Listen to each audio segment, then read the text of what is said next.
भजे नारायणं लक्ष्मीनारायणं भजे नारायणं भजे नारायणं लक्ष्मीनारायणं भजे नारायणं बनी बनी बनी बनी बम बनी सरे बनी नारायणं नारायणं श्रीवत्सभूषणं नारायणं नन्दगोवत्सपोषणं नारायणं शृङ्गारनारायणं पदगङ्गाविधायकं नारायणं नारायणं भजे नारायण।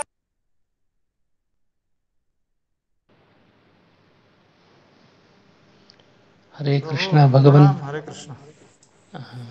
प्रणाम प्रणाम। हरे कृष्णा। गुरु जी प्रणाम।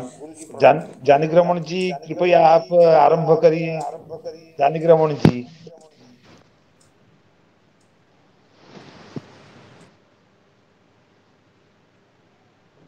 गुरु जी प्रणाम। शिखिमुकुट विशेषम नीलपद्मांगदेशम विधुमुख कृतकेशम कौस्तुभापीतवेशम मधुररवकलेशम शंभजे भ्रातृशेषम व्रजजनवनितेशम माधवम राधिकेशम। परम कल्याणमय श्री राधा गोविंद जी के चरण कमलों में साष्टांग प्रणति पुरस्तर अपने तीनों कथा व्यास जी के चरणों में अपना प्रणाम निवेदन करता हूँ। भगवान की अहेतु की कृपा से हम सभी को मानव जीवन का परमोत्कृष्ट फल दसम स्कंध के क्रमिक कथा के रूप में हमको प्राप्त हो रहा है। और इस कथा मंदाकिनी में जो हम सबको अवगाहन का अवसर मिल रहा है, उसके लिए हमें इन कथा व्यास जी के लिए केवल मेरे मन में तो केवल प्रणाम ही एक आधार बनता है कि उस प्रणाम के आधार पर में ही मुझको इस कथा की प्राप्ति हो रही है। तो जैसा कि कल हमने अपने गुरुजी के मुख से 2 श्लोकों की विस्तृत व्याख्या विभिन्न टीकाओं के माध्यम से सुनी थी। एकदा रोहमारूढ़ं लालयन्ती सुतं सती गरिमाणं शिशोर्वोढुं न सेहे गिरिकूटवत् भूमौ निधाय तं गोपी विस्मिता भारपीडिता महापुरुषमादध्यौ जगतामास कर्मसु। तत्पश्चात गुरुजी ने दैत्यो नामना तृणावर्तः कंसभृत्यः प्रणोदितः चक्रवातस्वरूपेण जहारासीनमर्भकम्, इस श्लोक की सामान्य व्याख्या हम सभी को श्रवण कराई थी। और इसकी विस्तृत व्याख्या के लिए गुरुजी ने कहा था कि हम आज इसका श्रवण करेंगे। मैं गुरुजी के चरणों में साष्टांग निवेदन पूर्वक प्रार्थना करता हूँ कि गुरुजी हमें अपने श्रीमुख से इस श्लोक की व अन्य श्लोकों की विस्तृत व्याख्या हम सबको श्रवण कराएं, इस कथा मंदाकिनी में हम सबको अवगाहित करें। श्री गुरु जी।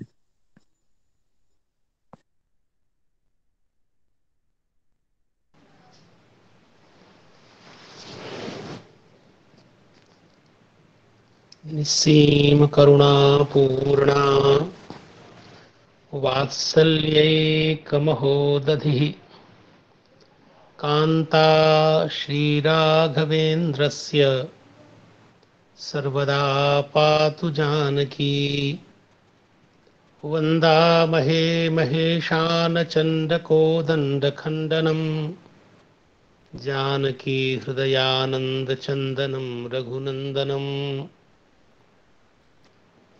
कान्तिस्सितामृषतिनिन्दितशारदेन्दुर्यत्रैकतो विलसिताम् असिताङ्गशोभां वृन्दावनेऽपि कृतयामुनगाङ्गसङ्गं राधामुकुन्दयुगलं तदहं नमामि।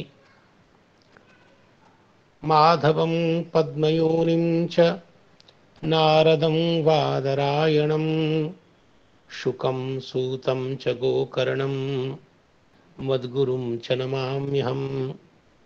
सीतानाथसमारम्भां रामानन्दार्यमध्यमाम् अस्मदाचार्यपर्यन्तां वन्दे गुरुपरम्पराम्। वाञ्छाकल्पतरुभ्यश्च कृपासिन्धुभ्य एव च पतितानां पावनेभ्यो वैष्णवेभ्यो नमो नमः।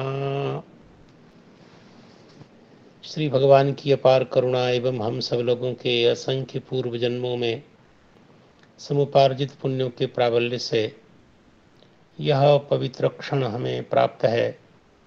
हम लोग अपने जीवन को इस प्रकार सार्थक कर सकते हैं। मानव जीवन की सबसे बड़ी उपलब्धि भगवान के मंगलमय गुणों का गान, उसका श्रवण है। और इसी क्रम में इस सायंकालीन चर्चा सत्र में, विचार सत्र में श्रीमद् भागवत जी का जो मुख्य प्रतिपाद्य जो भगवाश्रय तत्व भगवान श्री नंदनंदन हैं, उनके मधुर मधुर लीला के निरूपण के लिए संकल्पित यह जो दशम स्कंध है, उसके सप्तम स्कंध में जब यह विचार चल रहा है कि एक राक्षस प्राप्त हुआ है, मानो भगवान से उद्धार की कामना से ही उपस्थित है और भगवान करुणापूर्वक उसका उद्धार करेंगे। राक्षस प्रसिद्ध नामा है जिसे तृणावर्त के नाम से सब जानते हैं। भगवान की कथा की ऐसे दो धारा चलती है, एक कभी ऐश्वर्य प्रधान, कभी माधुर्य प्रधान होती है। आप ग्रंथों में देखेंगे, पुराणों में विशेष करके, कभी तत्व निरूपण प्रधान कथा होती है, कभी रसमयी कथा होती है जिसमें माधुर्य अंश ज्यादा और ऐश्वर्य अंश कुछ तिरोहित तिरोहित सा प्रतीत होता है।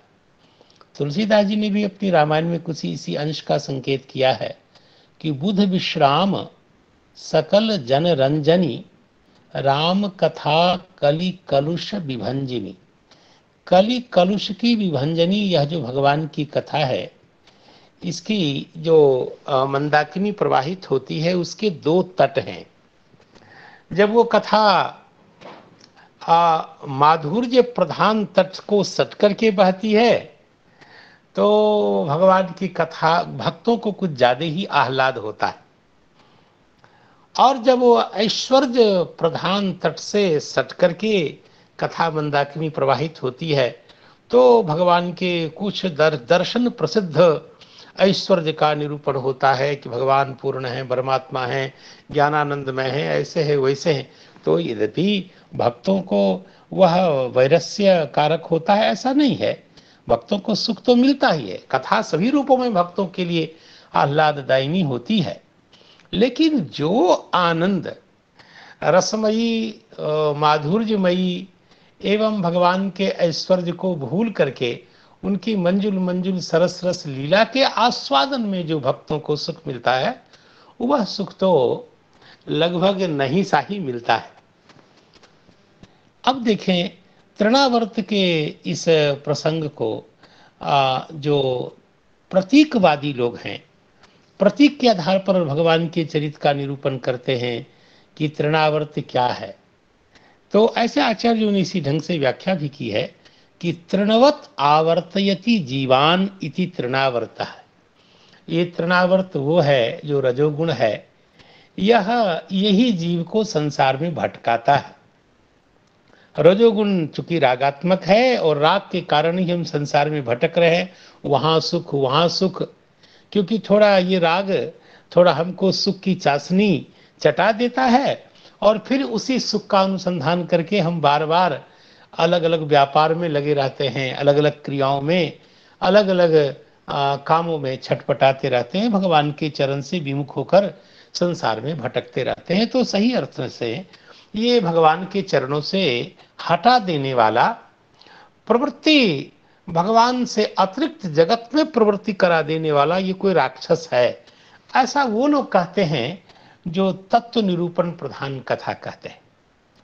लेकिन इस चरित्र का आरंभ भगवान बादरायण ने किया तो एकदा एकदा रोहमारूढ़म, ये एकदा कह के मानो बताया कि ये कुछ नए चरित्र का आरंभ हो रहा है। अभी तक जो चरित्र हुआ वो तो बहुत ही सुंदर चरित्र है, अब भगवान कुछ नई लीला का आरंभ कर रहे हैं। एकदा आरोह मारूढ़म, क्या बात है, आरोह्यते अस्मिन, जिसमें हम आरोहित होते हैं, और व्युत्पत्ति लभ्य अर्थ है क्रोध। और आचार्यों ने श्रीधर स्वामी जी महाराज ने कह ही दिया आरोहम उत्संगम, उत्संगम आरूढ़म। आरूढ़म की लीला देख लीजिए, ऐसे आरूढ़ शब्द का अर्थ है उसमें आसीन, वहां विराजमान, जिस पर आरूढ़ हो गया हो, कोई चढ़ गया हो, उस पर विराजमान हो। लेकिन थोड़ा एक वैयाकरण होकर के जब आप सोचेंगे तो और भी एक चमत्कार मिलेगा। ऐसा लगता है भगवान अब पहली बार अपनी ओर से भगवान माँ की गोद में जिस किसी प्रकार चढ़ पाए, ये पहली बार आरोहण हुआ है, ऐसा कुछ अर्थ यदि व्याकरण को लगा दे तो निकलेगा। क्योंकि व्याकरण में जो यह त प्रत्यय होता है यह केवल भूतकाल अर्थ को नहीं बताता है, अनेक अर्थों में होता है। जैसे आदि कर्म अर्थ में भी त प्रत्यय का दर्शन होता है। आदि कर्म का तात्पर्य अभी किसी काम का आरंभ हमने किया हो तो उस अर्थ में भी त प्रत्यय का प्रयोग होता है। जैसे स कटम प्रकृतः, उसने कट को करना आरंभ कर दिया, इन्हें चटाई बनाना उसने आरंभ कर दिया, तो इसलिए स कटम प्रकृतः। तो यहाँ जो प्रकृतः का अर्थ है प्रारंभम कर्तुम आरब्धवान, इस अर्थ में प्रकृतः और कर्ता के अर्थ में क्ता प्रत्यय हुआ है। ठीक वैसे ऐसा लगता है कि श्री भगवान ने मानो माँ के उत्संग में चढ़ना भगवान ने आरंभ कर दिया है, ऐसा कुछ सरस अर्थ आप निकाल सकते हैं। तो ऐसा नहीं, कई बार तो माँ श्री यशोदा मैया बड़े स्नेह से स्वयं अपने आग्रह से श्री भगवान को गोद में चढ़ा लिया करती थी, लेकिन आज भगवान ने पूरी ताकत झोंक करके, आपको चरित याद आ गया होगा कि वयमिह नंदम वंदे यस्यालिंदे परम ब्रह्म। नारद जी कहते हैं कोई श्रुति की उपासना करे, कोई स्मृति की उपासना करे, और कोई भारत मपरे भजंतु भवभीताहा, लेकिन वयमिह नंदम वंदे, मैं तो बाबा नंद के को ही प्रणाम करता हूं जिनकी डोरी पर परमात्मा लटक रहा है। अर्थात पूरी ताकत झोंके हुए हैं भगवान, लेकिन उस ड्योढ़ी को, उस द्वार को वो पार ही नहीं कर पा रहे हैं। यह जो परमात्मा का मधुरतम चरित है, मधुरतम जो लीला है, ये भक्तों के हृदय में एक विलक्षण प्रकार के आनंद की सृष्टि करती है। तो यहाँ भी आप उसका आस्वादन कर सकते हैं कि अब भगवान पूरी ताकत लगा करके आज माँ के उत्संग में हो पाए हैं। ये पहला आरोहण है, ऐसा कुछ अर्थ प्रकाशित होता है। चले, कदाचित यह नहीं भी हो तो कोई ऐसा नहीं, या इसका कोई विपरीत अर्थ का पोषक मिले तो भी कोई बात नहीं, मुझे तो सुख मिल गया। तो आदि कर्म में तब प्रत्यय कर्ता के अर्थ में देखा जाता है, और इसलिए आरूढ़म का अर्थ है आरोहणम कर्तुम आरब्धवान। ऐसे भगवान आरब्धवंतम भगवंतम सुतम सती। अब यह है लालयंती सुतम सती।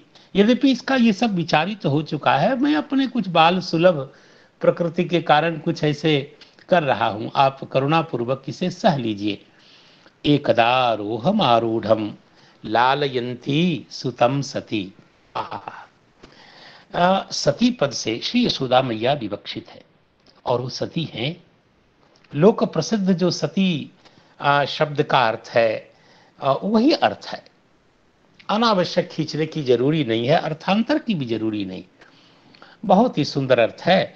जैसे उत्कृष्ट आचारवान व्यक्ति को, पुरुष को सम पुरुषः कहते हैं, वैसे ही सदाचार संपन्न जो धर्मशास्त्र की मर्यादा के आधार पर पति परायणा होकर के जो जीती है, उस महिला को, उस स्त्री को लोक में सती पद से व्यपदिष्ट करते हैं या लोग ख्यात है। और इस श्लोक की आत्मा आप यदि देखना चाहें तो एकदा आरोहम आरूढ़म लालयंती सुतम सती, अर्थात इससे पता लगता है कि आज परमात्मा जो इनके सुत बने हैं, और यदि भगवान आज उनके आरोह में आरूढ़ हैं तो उसका कारण उनका सतीत्व है।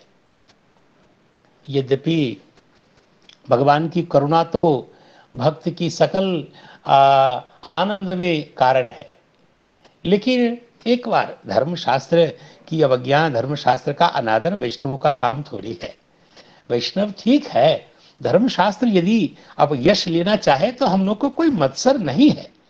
और सती अपने धर्म निष्ठा से, अपने पातिव्रत्य के कारण, क्योंकि भगवान धर्म से प्रेम तो करते हैं, तभी तो धर्म की रक्षा के लिए भगवान का अवतार होता है। धर्म के परिपालन के लिए, धर्म की मर्यादा की स्थापना के लिए बार बार भागवत जी में आया है, वक्ता कर्ता अभिनंदिता।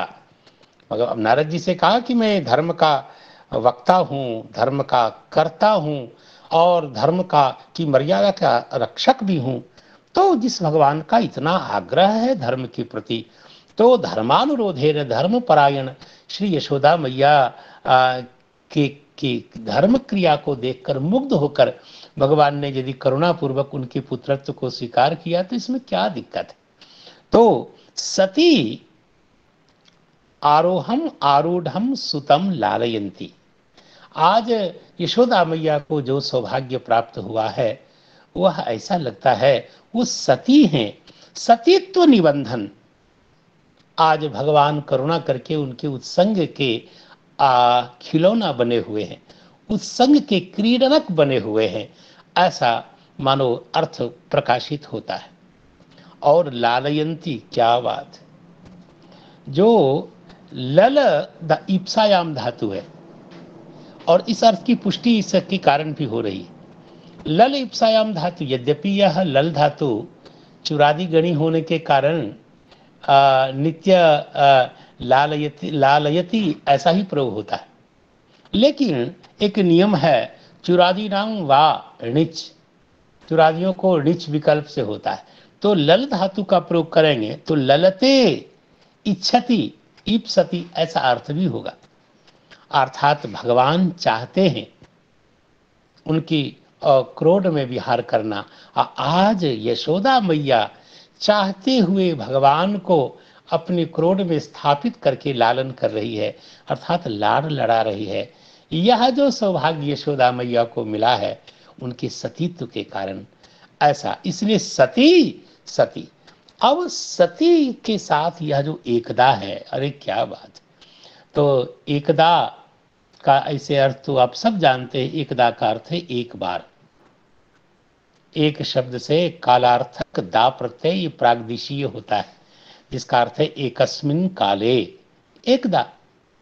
लेकिन इतने मात्र से जो रसिक व्याख्याता हैं वो चुप नहीं होते, वो कहते हैं एकम परमात्मानम ददाति दातुम अर्हति, अर्थात यशोदा मैया की गोद में भगवान खेल रहे हैं। अब यशोदा मैया कृपा करे तो किसी को निहाल कर सकती है। कोई भगवान के दर्शन के लिए आए गोपी और कहे मैया आज मुझे कुछ नहीं चाहिए, आपके द्वारा चंद्रहार वितरण हो रहा है, अनेक प्रकार के अलंकरण का वितरण हो रहा है, तो मुझे वो सब नहीं चाहिए, एक क्षण के लिए मुझे अपने लाला को मेरी गोद में दे दे। तो क्या यशोदा मैया क्या भगवान को अपने उत्संग से लेकर के उस गोपी की गोद में देकर निहाल नहीं कर सकती है? जरूर कर सकती है। इस प्रकार एकम परमात्मानम ददाति दातुम अर्हति। निश्चित रूप से ऐसी जो मैया है वो एकदा है, वह श्री यशोदा मैया है और वह सती है। अब उस सती की क्या महिमा है और सतीत्व के कारण भगवान यशोदा मैया की गोकुल में आज विहार कर रहे हैं, खेल रहे हैं, यशोदा मैया लाड लड़ा रही हैं, तो क्या सती की ये महिमा है? आपको किंचित भी संदेह हो तो एक बार अपने मंदिर में झांक करके देखिए और वहाँ आराध्य देव के रूप में जो भगवान शालग्राम जी हैं उनको देख करके आपको सती के का महात्म्य समझ में आ जाएगा। आपको वो भगवान जो है ना, शालग्राम भगवान, वो आपको बता देंगे कि सती की क्या कीमत होती है। आहा, श्री वृंदा और जो जलंधर की पत्नी हैं और कैसे श्री भगवान से अपार प्रेम करती हैं और कैसे श्री भगवान ने जगत रक्षण के लिए, जगत पर आए महान उत्पात के अपनोदन के लिए भगवान ने कैसे श्री वृंदा जी के साथ विहार किया और कैसे श्री वृंदा जी ने अपने सतीत्व को दिखाते हुए, सती के प्रभाव को दिखाते हुए परमात्मा को पाषाण के रूप में अवतीर्ण कर दिया। देखिए, और सब जानते हैं कि श्री वृंदा जी के इस सतीत्व के प्रभाव को देखिए। यहाँ भगवान तो परम समर्थ हैं, किसी के शाप को स्वीकार करें न करें ये उनकी इच्छा है, लेकिन आपने सुना होगा कि किसी के श्राप को भगवान ने स्वीकार करके अवतार धारण किया। अभी देखिए, जय विजय आदि को जो श्राप मिला उसको सत्य और कृतार्थ करने के लिए, अपने पूर्व पार्षद को पुनः प्राप्त होने के लिए, उद्धार के लिए भगवान प्रकट हो रहे हैं। तो यद्यपि भगवान को किसी के अनुग्रह और शाप का कोई मतलब नहीं, लेकिन भगवान सतीत्व के महात्म्य को तो प्रकाशित करने के लिए स्वयं इस रूप में प्रकट हो गए। आप पुराणांतर में दर्शन करेंगे तो पता लगेगा कि श्री वृंदा माता ने जो अपने शरीर को बाद में दग्ध कर लिया है और भगवान उनकी भस्म में जिस प्रकार लोटपोट होने लगे हैं, आप पुराणांतर का दर्शन करेंगे तो वहां आपको पता लगेगा कि सतीत्व की सती होने का महात्म्य क्या है। भगवान श्री वृंदा जी के उस भस्म में एकदम जार बेजार लोट रहे और शालग्राम भगवान चीख चीख करके एक सती के महात्म्य को प्रकाशित कर रहे हैं। तो यह कथमपि अनुचित व्याख्या, असंगत व्याख्या नहीं होगी कि सती सुतम लालयंती, आज भगवान को लालन जो कर रही हैं यशोदा मैया, अपने सतीत्व के प्रभाव से आज परमात्मा उनकी गोद में खेल रहे हैं। तो चले, यह तो कुछ मैंने यूं ही कह दिया शास्त्र के द्वारा, शास्त्र से बल प्राप्त करके, क्योंकि यह धारा है। पूर्व जन्म की दृष्टि से विगत जन्म का विचार करें तो ये वसु हैं बाबा नंद और ये धरा जी हैं।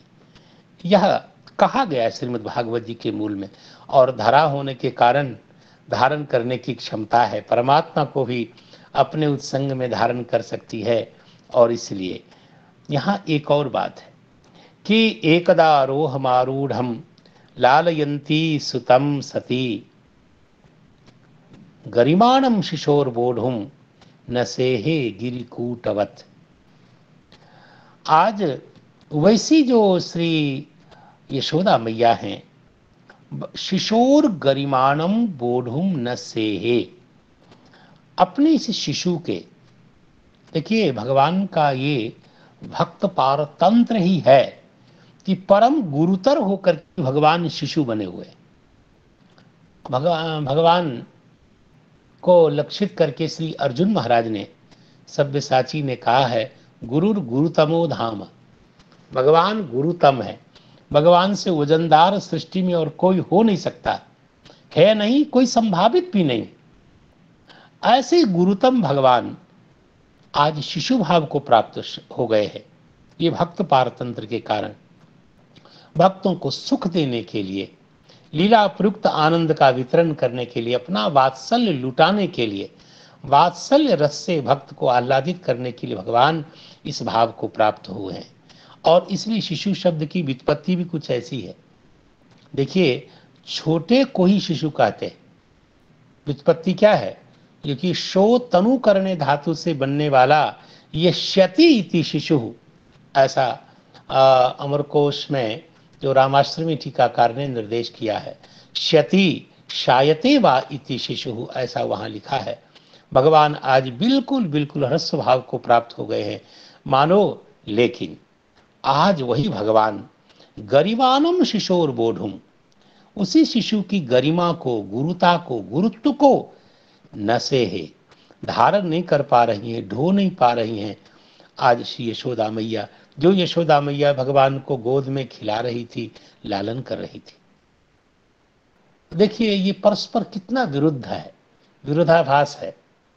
सहसा शिशु का इतना भार कि यशोदा मैया ढो न सकें, धारण न कर सकें, तो ये स्फुट विरोध है। विरोध का आभास क्यों? विरोध स्पष्ट दिख रहा है। और कैसे कहा, यही भगवान का अद्भुतत्व है। परस्पर अभी तो अत्यंत लघु होकर के लाड लड़ाना, वात्सल्य लुटाना, और अभी इतना गुरुतर हो जाना, यशोदा मैया उनको धारण न कर सके। और उदाहरण दे करके दृष्टांत मुखे ने समझाया, गिरिकूटवत। और ये वो वत नहीं है जो प्राय लोग समझते हैं कि उसके जैसा आचरण करने वाला, तेन तुल्यम क्रिया चेदवती वाला नहीं, तत्र तस्य इव। और इसका तात्पर्य है कि जैसे चैत्रस्य इव मैत्रस्य गावः, तो चैत्रवत गावः, जैसे यहाँ वती होता है, वैसा ये वती है। अर्थात गिरिकूटस्य गरिमानम इव इति गिरिकूटवत, ऐसा व्याख्यान आचार्यों ने यहाँ किया है। अब यद्यपि श्रीधर स्वामी जी महाराज ने इस चरित के आरंभ में आचार्य चरण हमारे पूज्यपाद श्री नरोत्तम जी ने जिस श्लोक का संकेत किया था कि ये सही भी समझ में नहीं आता है। तृणावर्तम पदापीड्य भूव्यपायत भूव्यपातयदर्भकः, ऐसा जो श्लोक है, क्योंकि श्लोक तो है उत्क्षिप्य मृदुपादेन शकटम व्योमनि लीलया तृणावर्तम पदापीड्य भूव्यपातयदर्भकः। और यहाँ साफ साफ ये श्लोक है कि गलत ग्रहण निश्चेष्टा दैत्यो निर्गत लोचना। तृणावर्त का जो भगवान ने उद्धार किया, वो कंठ दबा करके किया।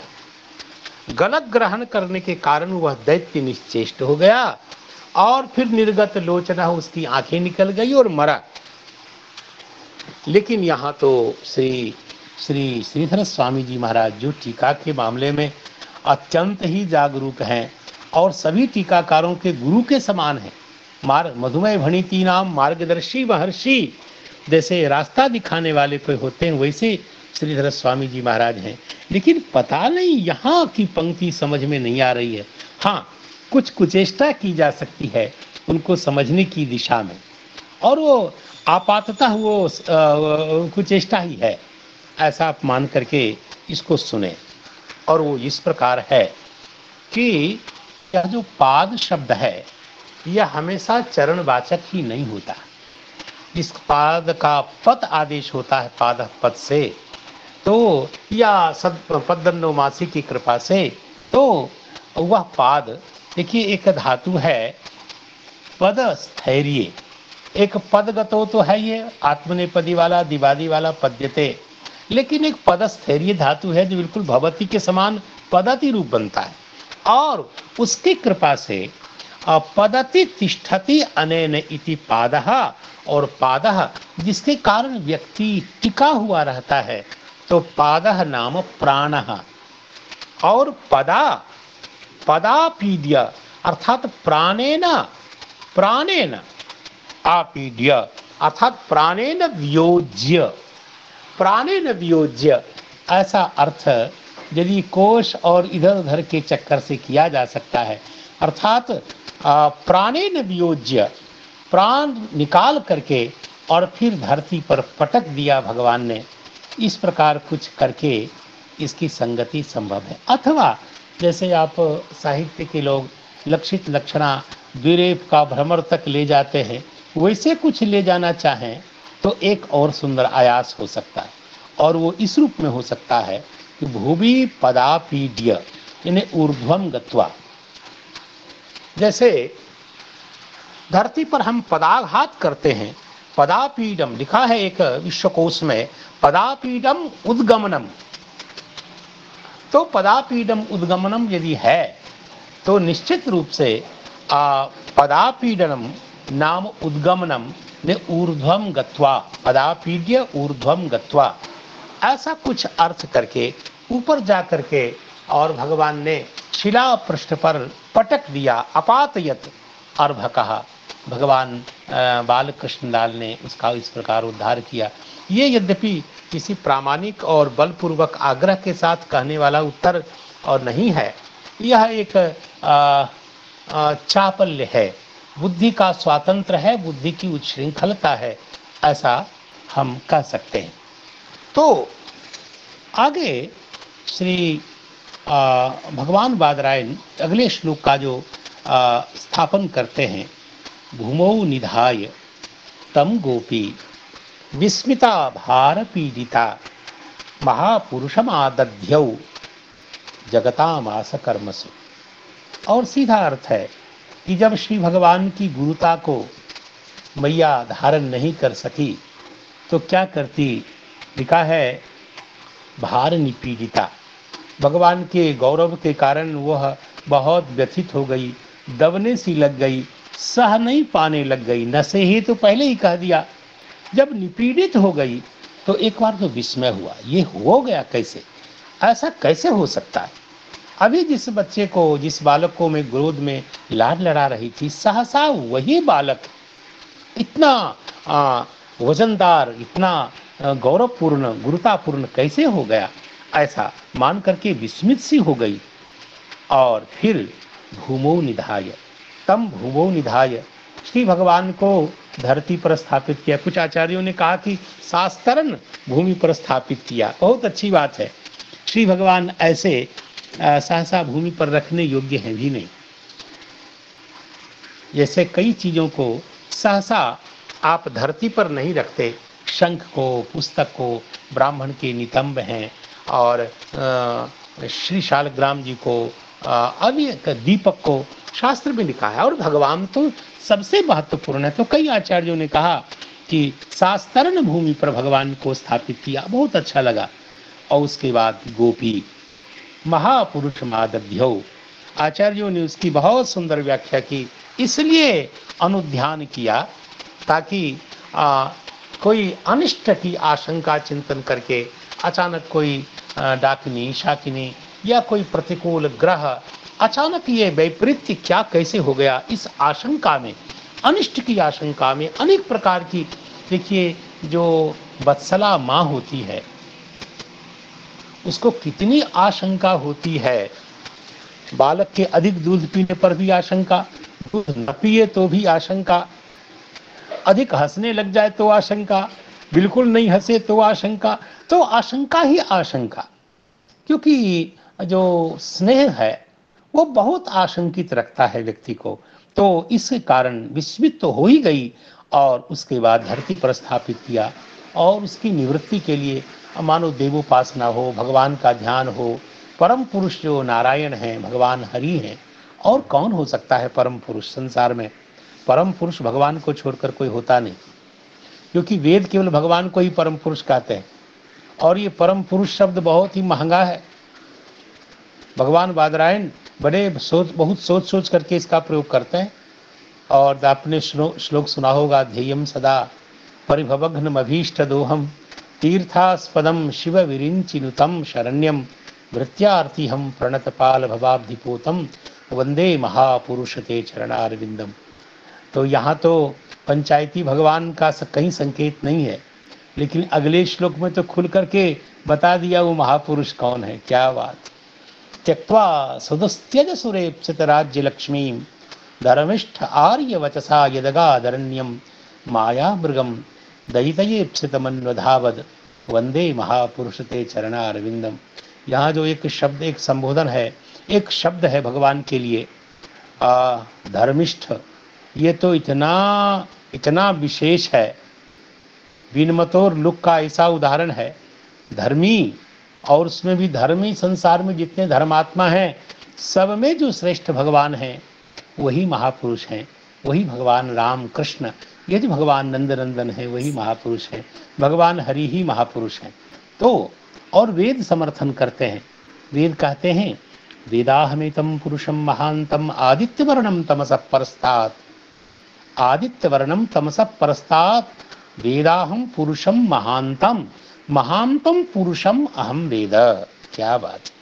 जो लोग कहते हैं कि भगवान जाने ही नहीं जा सकते, जो भगवान को अवेद्य मानते हैं, मानो उनको डांटते हुए भगवान वेद कहते हैं, अरे मैं जानता हूँ, भगवान को अवेद्य क्यों बताते हो, मैं भगवान को जानता हूँ। मत कर्तृक भगवत कर्मक ज्ञान बोल तो रहा हूँ, वेदाहम एतम एतम महांतम पुरुषम अहम वेद, मैं जानता हूँ। तो इस प्रकार श्रुति के द्वारा प्रतिपादित, पुराणों के द्वारा प्रतिपादित गीयमान जो श्री भगवान है वही महापुरुष हैं। और इससे पता लगता है कि यशोदा मैया परम वैष्णवी हैं। यह जो श्री भगवान है उनका ही आध्यान अनुचिंतन करने लग गई। और लिखा है जगताम आस कर्मसु, इसका अर्थात जगत के कामों में लग गई, जगताम कर्मसु आस। और इसका जो अर्थ किया वो तो बहुत सुंदर अर्थ किया, आशा यानी बभूवा जगताम कर्मसु। श्रीधर स्वामी जी महाराज ने जो अर्थ किया वो तो बहुत ही सुंदर अर्थ किया। और यह भी कहा कि जो आज यशोदा मैया को भगवान को उठाने में उनकी गुरुता की अनुभूति हो रही है, वो क्यों हो रही है। श्री कृष्णोदरवर्ती नाम जगताम भारेन पीड़िता,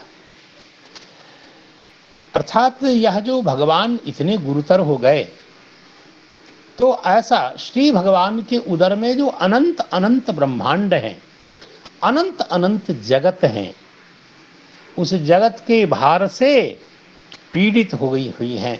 ऐसा खुल करके साफ साफ कह दिया। लिखा ना भार पीड़िता, तो भार पीड़िता का भार का किसके साथ संबंध है, तो स्वयं का कल्पना करते हैं, क्योंकि जगताम का आगे के चरण में उल्लेख है। तो सब प्रत्यासन्न होने के कारण, परवर्ती चरण में जगत पद का विन्यास होने के कारण सहसा उसका परामर्श यहाँ प्रतियोगितया किया जा सकता है। इसलिए जगताम भार निपीड़िता ऐसा अर्थ हो सकता है। और इसका अनुसंधान करके श्रीधर स्वामी ने व्याख्या भी की है। फिर कहा कि जगत का भार, इसका तात्पर्य होगा कि श्री भगवान के उदर में अनंत अनंत ब्रह्मांड हैं ही, अनंत अनंत जगत है, क्योंकि सबके मूल आधार तो वही है, सब उन्हीं में है। तो श्री कृष्णोदरवर्ती नाम जगताम भारेन पीड़िता श्री यशोदा मैया विस्मिता च सती, ऐसा व्याख्यान किया। और उसी का पुनः यद्वा कह के जो दूसरी व्याख्या की गई कि कर्मसु जगताम आस कर्मसु, तो यह आखिर यद्वा की आवश्यकता क्या पड़ी। ये शास्त्र के पंडित हैं, वो जानते हैं जब भी कोई किंच या दूसरा हेतु कोई देते हैं, बहुत ज़्यादा हेतु देना भी निग्रह स्थान का कारण बन जाता। निग्रह स्थान अनेक प्रकार के होते हैं, उसमें एक निग्रह स्थान यही है कि उपादन के क्रम में आप बहुत हेतु देते हैं। क्या आपका एक हेतु क्या साध्य की सिद्धि करने के लिए पर्याप्त नहीं है जो आप 50 प्रकार का हेतु दिखाते हैं? क्या जब तक पूर्व हेतु में कोई न कोई अरुचि न हो तब तक हेतुअंतर का उपस्थापन शास्त्रों में बहुत अच्छा नहीं माना जाता है, तो वह निग्रह स्थान का प्रयोजक भी माना जाता है। इसलिए लिखा है, यहाँ आचार्यों ने इसकी चर्चा की है कि प्रथम जो विवेचन कर दिया कि तदंतस्थम विश्वम अजानति, श्री भगवान के उदर में विद्यमान जो विश्व है, जगत है, उसको न जानने के कारण उनको विस्मय हुआ यह। और कर्मसु गृह कृत्येषु आस, घर के कामों में लग गई। अरे यशोदा मैया जो परम भक्ता हैं, परम वैष्णवी हैं, उनके घर का काम क्या होगा? जो क्षण क्षण प्रत्येक श्वास श्वास से रोम रोम से भगवत समर्पित जीवित हैं और श्री परम वैष्णवी हैं। तो वैष्णवों का आचार तो भगवत निमित्तक ही होता है। भगवत सपर्या पर्यवसायी वैष्णवों के सारे आचार होते हैं। तो प्राणाश्रया स्तुत्कृते, सब कुछ वैष्णवों का भगवान के लिए होता है, अर्थात भगवत कैंकर्य के लिए ही गई, भगवत सेवा निबंधन उनका गमन हुआ। इसलिए आचार्यों ने बाद में इसकी व्याख्या भी की है, गृह कृत्य का क्या तात्पर्य है। आगे कहते हैं जगताम भारेन इत्युक्ते जगताम भारेन निपीड़िता। इस प्रकार ऐसा जब हम विवेचन करते हैं तो क्या होगा कि सर्वलोक भारस्य, श्री भगवान तो धारण कर सकते हैं। देखिए यहाँ वंशीधराचार्य जो कुछ विवेचन कर रहे हैं कि श्री यशोदा मैया के थोड़े वैभव का अनुसंधान न करके कर रहे हैं, लेकिन किसी की अवतरणिका बनाने के लिए कई प्रकार का प्रपंच चिंतन करना पड़ता है, इसलिए ऐसा हम मान सकते हैं। तो जगताम भारेन ऐसा कहने पर सर्वलोक भार यशोदा मैया कैसे धारण कर सकती है, अर्थात यशो भगवान सर्वलोक के आधार हैं और भगवान की आधार बनी है यशोदा मैया। तो सर्वलोक भार का यशोदा कर्तृक धारणा संभवम, यशोदा मैया धारण नहीं कर सकती हैं, उनके द्वारा धारण किया जाना असंभव है, ऐसा मान करके अर्थांतर भी बताया।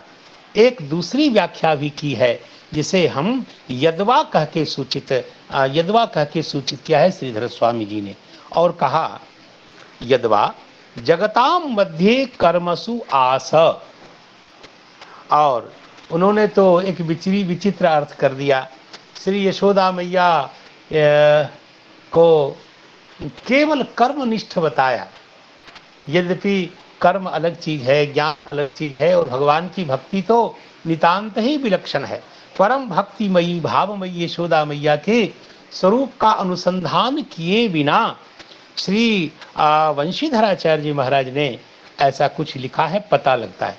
और उनकी व्याख्या है कि जगताम संसारिणाम मध्य, जगत का अर्थ क्या, संसारी लोगों के बीच में कर्मसु, और वहाँ कर्म पद का अर्थ है संसार को प्रदान करने वाला जो यज्ञ आदि जो कर्म है, उस कर्म में ही आस, कर्म में ही लग गई, न तो ज्ञान मार्गे, अर्थात ये कहना चाहते हैं कि कर्म से ज्ञान श्रेष्ठ है, और यशोदा मैया कर्म मार्ग में लग गई। हे भगवान, ये तो मुझे लगता है कि वैष्णव जनों के द्वारा ऐसा बोलने में भी बड़ी दिक्कत हो रही है।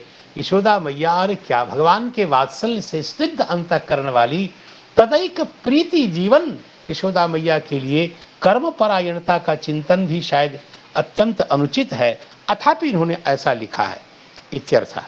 तो न तो जगद उदरम तम वेद, जगत एव उदरम यस्य, जगत ही जिसका जगत उदरे यस्य, ऐसा संपूर्ण जगत उदर है जिस उदर में है जिसके, ऐसे श्री भगवान को नहीं जान रही है कि भगवान सकल जगत के आधार हैं, ऐसा नहीं समझ रही है, और इसलिए उन्होंने क्या किया, तो विस्मित हो गई।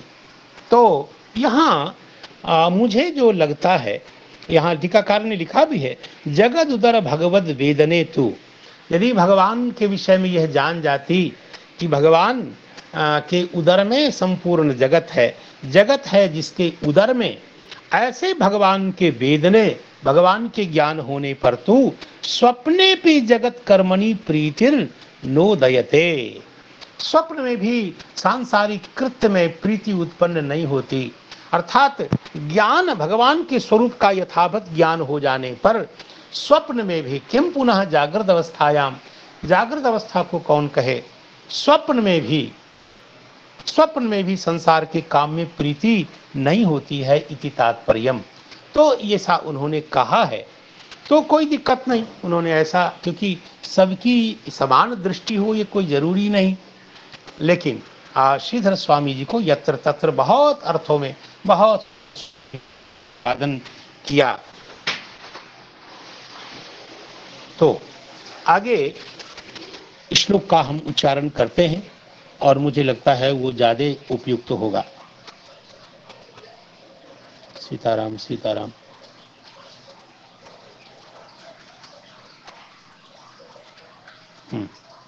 तो श्रीधर स्वामी जी ने एक बात जो कही है उस बात को पुनः समझ करके फिर आगे चलेंगे।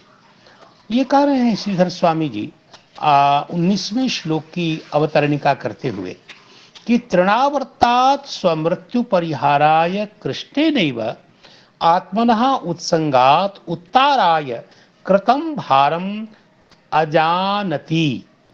श्री यशोदा जी का संकेत करते हुए आखिर श्री यशोदा मैया विस्मित क्यों हो गई हैं, तो वो कह रहे हैं कि यद्यपि भगवान ही चाहते हैं कि मैया के गोद से उतर जाएं, भगवान अपनी लीला के विस्तार के लिए, तृणावर्त के उद्धार के लिए ये लीला करना चाह रहे हैं। अर्थात ये भार वर्धन आदि जो लीला है वो भगवत कृत लीला है, भगवान स्वयं ऐसा करते हैं। और चूंकि उनको तृणावर्त का उद्धार करना है, क्योंकि श्री ठाकुर जी महाराज ने मानो जब मैया ने उचकाया, हिंदी में इसको उचकाना कहते हैं, साहित्य के विद्वान इसको स्फालन भी कहते हैं। जो यशोदा मैया भगवान को गोद में लेकर के बाद में हाथ में लेकर के उछालने लग गई, तो उस समय बच्चे को बहुत आनंद आता है, शिशु को बहुत माँ के द्वारा उत्फालन करने पर, और उसके बाद बालक को अपार आनंद होता है। आपने देखा होगा कि बच्चा हंसता रहता है, और यद्यपि माँ सशंकित रहती है, माँ सशंकित रहती है कहीं बच्चे को संभाल न सकी तो अनिष्ट हो जाएगा, लेकिन बालक एकदम आनंद में रहता है, क्योंकि उसको लगता है कि माँ मुझे गिरने नहीं देगी। देखिए, भक्त लोग जो आनंदित रहते हैं वो इसी विश्वास में रहते हैं कि सब कुछ हो सकता है लेकिन भगवान हमें गिरने नहीं देंगे, क्योंकि वो अच्युत हैं, और जो अच्युत होगा वो अपने भक्त को कैसे गिरने देगा। श्री ठाकुर जी को जब जोर जोर से यशोदा मैया जब उछालने लग गई हैं और भगवान को आनंद आने लगा, भगवान की इच्छा होती है कि और उछाले, और जोर से उछाले, और जोर से उछाले, लेकिन यशोदा मैया का कोमल हृदय और प्रेम के कारण आशंकित अंतःकरण, यशोदा मैया को लगता है कहीं जोर से उछालूं और कहीं संभाल न सकूं तो अनिष्ट हो जाएगा, जोर से उछालती नहीं है, और भगवान का मन बहुत और उछलने का है। तो मानो भगवान ने मामा जी को फोन लगाया, ये सब कथावाचकों से मैंने ये सब फालतू बातें सीखी है, और भगवान ने प्रेरणा दी कंस को कि मामा जी एक गगन विहार के लिए हवाई जहाज भेजिए।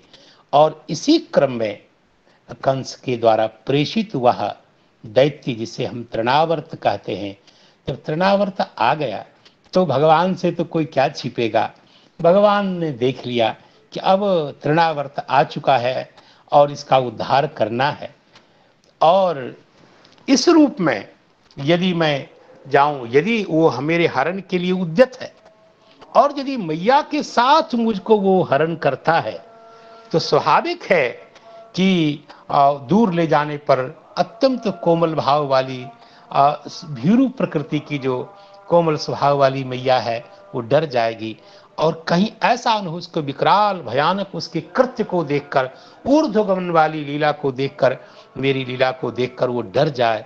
यह भी संभव है कि इस प्रकार भीषण और भयानक दृश्य को देखकर वो उसके प्राण न निकल जाएं। इसलिए श्री भगवान ने ही ये लीला की, इस बात को यशोदा मैया जान नहीं रही हैं, ऐसा यहाँ संकेत किया। और इसलिए बहुत सुंदर पंक्ति प्रवृत्त हुई है श्रीधर स्वामी की, तृणावर्तात्, तृणावर्त से स्वमृत्यु परिहाराय। देखिए, स्वपद से भगवान का ग्रहण नहीं होगा, क्योंकि स्वपद श्री यशोदा जी के लिए है। अजानती, नहीं जानती हुई जो यशोदा मैया हैं उनके साथ, क्योंकि वो प्रथमांत है, और वही यह जो आदध्यो की आध्यान रूपी जो क्रिया है उसकी कर्त्री वही है, और स्वपद चूंकि सर्वनाम है और सर्वनाम होता है प्रधान परामर्शी। इसलिए स्वपद से हम मैया यशोदा को ही लेंगे।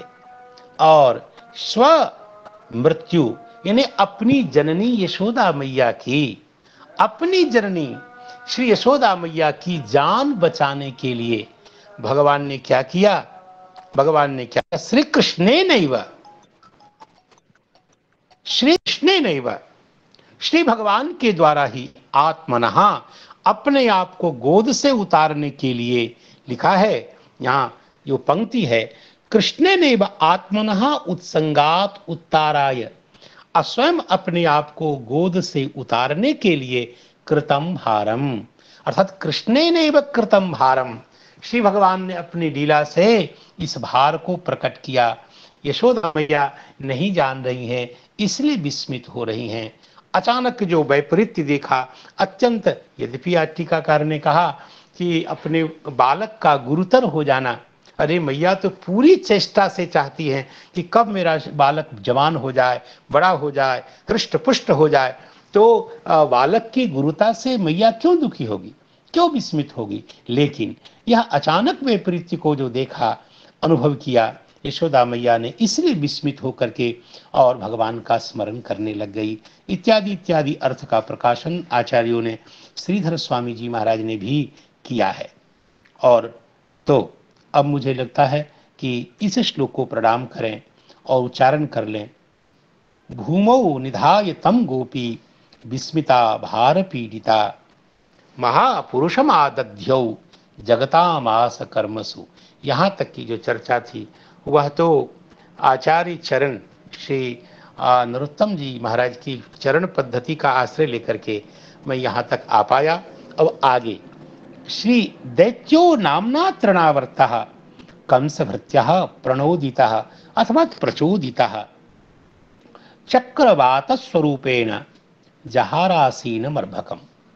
और श्लोक का अर्थ बड़ा स्पष्ट है, सरल है कि नामना तृणावर्त इति नामना दैत्यः, एकः दैत्यः, वो दैत्य है। कैसा? तो नामना तृणावर्त, वो नाम से तृणावर्त है, प्रकृत्यादि व्योम संख्यानम की कृपा से तृतीया, नामना तृणावर्त, और नाम ही है उसका तृणावर्त। और वह दैत्य है और वो कंस का भृत्य है, कंस का सेवक है। और चूंकि प्रचोदितः प्रणोदितः लिखा है, और जब भृत्य का जो प्रतियोगी कंस है तो इस प्रणोदन जो क्रिया है उसका भी वही हो जाए, इसका मतलब कंस प्रणोदिता, प्रत्याशक्ति के कारण कंस के द्वारा प्रणोदित, यह अर्थ भी प्राप्त होता है। कंस भृत्यः और कंस प्रणोदितः, ऐसा अर्थ करना चाहिए। और जहार, उस दैत्य ने, उस कंस भृत्य ने, उस कंस के द्वारा प्रेरित उस तृणावर्त नामक दैत्य ने जहार, श्री भगवान का हरण कर लिया। हरण कर लिया किनको? कहा अर्भकम। क्या है? श्री भगवान का तो कौन हरण करेगा? भगवान जब अर्भक भाव को प्राप्त हुए तभी तो उनमें हरणीयता रहेगी। हरण की जो योग्यता है या उनको हरण किया जा सकता है, तो भगवान लीला के कारण जब बाल भाव को प्राप्त हो जाएंगे तभी तो संभव होगा। इसलिए भगवान बादरायण कहते हैं अर्भकम, आसीनम अर्भकम, वहां विराजमान श्री बाल रूपधारी श्री बाल कृष्ण लाल का हरण कर लिया। किस रूप में हरण किया? तो कहा चक्रवात स्वरूपेण। चक्रवात स्वरूपेण, चक्रवात स्वरूपेण की व्याख्या करते हैं कि आचार्यों ने किया, चक्रवातः चक्राकारः, चक्राकार चक्र के समान आकार वाला, उद्धत बहुधूलि, और जहां बहुत सारी धूलि उड़ रही है, वायु, सही में यह वायु ही है। ये सब वायु रूप में आया, बवंडर रूप में आया। और क्या किया? तेन स्वरूपेण, उसी रूप में। इसका तात्पर्य है कि राक्षस होगा तो राक्षस का जैसा हम लोग अनुमान करते हैं कि राक्षस का ऐसा स्वरूप होगा, तो अपने मौलिक रूप में नहीं आया, वो बवंडर बन करके आया और जहार उत्थाप्य जगाम, श्री भगवान को लेकर के तम अर्भकम उत्थाप्य फिर चल पड़ा। ऐसा अर्थ आचार्यों ने ऐसा अन्वय किया है। अब देखते हैं दैत्य, यहां 2 श्लोकों का एक युग्मक है और उसमें कहते हैं वात्यारूप दैत्यत्वेन दुर्वृत्तत्वम। इसका जो यह जो उसका विशेषण है कि वात्या चक्रवात स्वरूपेण, तो यह जो वात्या रूप धारण करके आया है, इससे क्या पता लगता है, वो अत्यंत ही दुर्वृत्त है। दुर्वृत्त इसलिए है कि सबकी आंखों में धूल झोंकता है, सबको दुखी करता है। ये बवंडर किसके लिए सुखदायी हो सकता है? अत्यंत दुर्वृत्त है, और दुर्वृत्त ही नहीं, बहुत बलवान है, जिसका प्रतिकार नहीं किया जा सकता है। जैसे बवंडर को रोका नहीं जा सकता, इस वात्या को रोका नहीं जा सकता, जिसका प्रतिकार संभव नहीं है, ऐसा अप्रतिकार्यत्व, इन 2 अर्थों का प्रकाशन हो रहा है वात्या रूप धरह, ये चक्रवात रूप धारण करने के कारण। और कंस भृत्य, ऐसा जो उसका विशेषण है, इससे उस तृणावर्त का क्या वैशिष्ट पता लगा? कहा इससे वह परम द्वेष्टा है, भगवान से द्वेष करता है। यह और प्रचोदिता का तात्पर्य है कि पहले भी जब कंस ने उसको यह ऐसे राक्षसों को आदेश दे दिया है कि जितने छोटे छोटे बच्चे हैं सबको मार डालो, तो पूर्वम बालघातित्वेन, पहले नन्हे नन्हे बच्चों को मारने के लिए पूतना भेजी गई।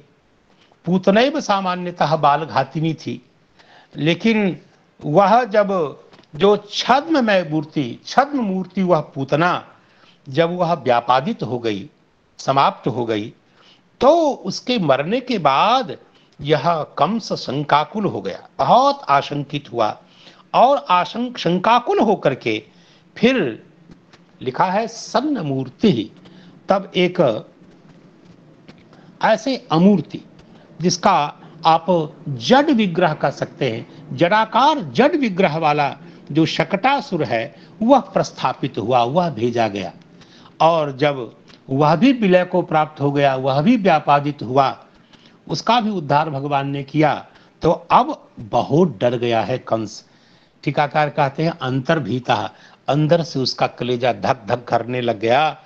और अब कहा कि यदि किसी को छद्म रूप में भेजूं तो बालघातिनी पूतना मारी गई, यदि जड़ के रूप में भेजूं, चेतन को भेजा तो गया, और जड़ को भेजा तो गया।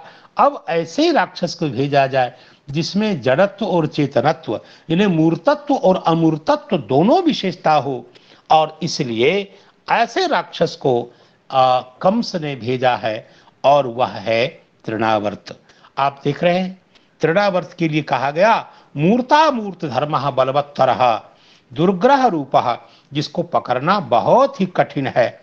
आखिर वो वायु ही तो है, बवंडर वायु रूप में आया है, और प्रकृष्टतया प्रस्थापिता का ये नहीं मारा जाएगा, यह व्यर्थ नहीं होगा, यह तो हमारे शत्रु को मार करके ही आएगा, ऐसा आग्रह के साथ प्रचोदितः यानी प्रणोदितः, इस प्रचोदितः प्रणोदितः इस प्रतीक को लेकर के इस प्रकार की चर्चा श्री वैष्णव तूष्णी आकार ने यहाँ अपने अनुग्रह पूर्वक उपस्थापन किया है। अब आगे कहते हैं कि ठीक है, यह तो बहुत अच्छा है। इस श्लोक में लिखा है आसीनम अर्भकम, तो आसीनम अर्भकम का क्या तात्पर्य हुआ? का यद्यपि अर्भकम, आसीनम का मतलब मातृ दृष्टि पथे, मां की नजर के सामने, अर्थात मां अनायास जहां देख रही हो। यद्यपि इस विषय में आगे की टीकाकारों को दिक्कत भी है इस अर्थ में, तो आसीनम का तात्पर्य है तस्याह विस्मयः, फिर भी आकार की अर्भकम का प्रकटित बाल्यम, जैसे भी भगवान तो भगवान है, तो उन्होंने अपने शैशव को प्रकाशित किया है, और समृत गौरवम, सारे ऐश्वर्य का गोपन जिन्होंने कर रखा है, अन्यथा भगवान का कोई हरण कर सकता है? भगवान का कोई हरण, ये तो हरितया जगत में प्रसिद्ध है। भगवान अपने आप में, कौन नहीं जानता उस श्लोक को, ब्रजे बसंतम नवनीत चोरम, ये हरण के लिए प्रसिद्ध होने के कारण, चाहे भक्त का कष्ट हरण हो या संसार के संताप के का हरण करना हो या सबके चित्त का हरण करना हो, इसी कारण तो हरि, यह तो हरण कर्तृत्व इनका प्रवृत्त निमित्त है। और ऐसे भगवान का कोई हरण कर सकता है?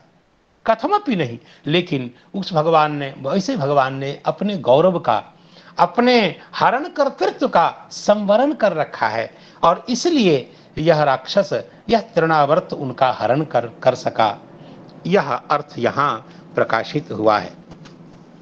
तो निशंकम लिखा है, निशंकम तृणावर्तेन हरणार्थम उपविष्टम अर्भकम प्रकटित बाल्यम संवृत गौरवम इत्यर्थः, अन्यथा अन्यथा हरणाशक्ते, ऐसे उनका हरण कौन कर सकता है। तो आज समय एकदम उपकंठ में आ गया है। तो ऐसे इस श्लोक में अनेक अनेक आचार्यों ने खूब विशेष करके प्रतीकवादी व्याख्यान करने के लिए प्रसिद्ध हमारे श्री सुबोधनी के आचार्य टीकाकार श्री वल्लभाचार्य जी महाराज ने प्रतीक मूलक व्याख्यान वो हमेशा करते हैं, तो वो इसके लिए बहुत प्रसिद्ध हैं। तो उन्होंने अनेक प्रकार के उनके विशेषणों से कैसे सत्वगुण रजोगुण तमोगुण कैसे कैसे किस किस अंश से प्रकाशित होता है, सबका संकेत किया और बहुत सुंदर रीति से व्याख्या की। तो आज समय संपन्नता की ओर है, और इसलिए हम ज़्यादा कुछ न कह के अपनी वाणी को यहीं उपसंहरित करते हैं, रोकते हैं, और सकल त्रुटियों के लिए अपने गुरुजनों को प्रणाम करते हैं कि आपकी करुणा का ही भरोसा है। मैं तो यंत्र के समान हूँ, और मैं तो आपका फोटो स्टेट हूँ, मूल प्रति तो आप हैं, और आपकी कृपा से ही कुछ यहाँ हमारा वाक स्पंदन भी होगा, तो आपकी करुणा ही उसमें मूल निबंधन है, कारण है। ऐसे जितने भी आचार्य जन हैं, गुरुजन हैं, संत जन हैं, हमारे स्निग्ध जन हैं, भगवत कथा रसिक महानुभाव हैं, सबको प्रणाम करके और संजात त्रुटियों के लिए क्षमा याचना करता हुआ पुनः इन श्लोकों का उच्चारण कर लूं, ताकि सकल दोष का परिमार्जन हो जाए। दैत्यो नामना तृणावर्तः कंसभृत्य प्रणोदितः चक्रवात स्वरूपेण जहारासीन मर्भकम। और सकल प्रमाद जन्य त्रुटि के लिए भगवान के मंगलायतन नाम का कीर्तन हो। हरे कृष्णा कृष्ण कृष्ण हरे हरे, हरे राम राम राम हरे राम राम हरे हरे। नमो नमः। प्रणमामि प्रणमामि।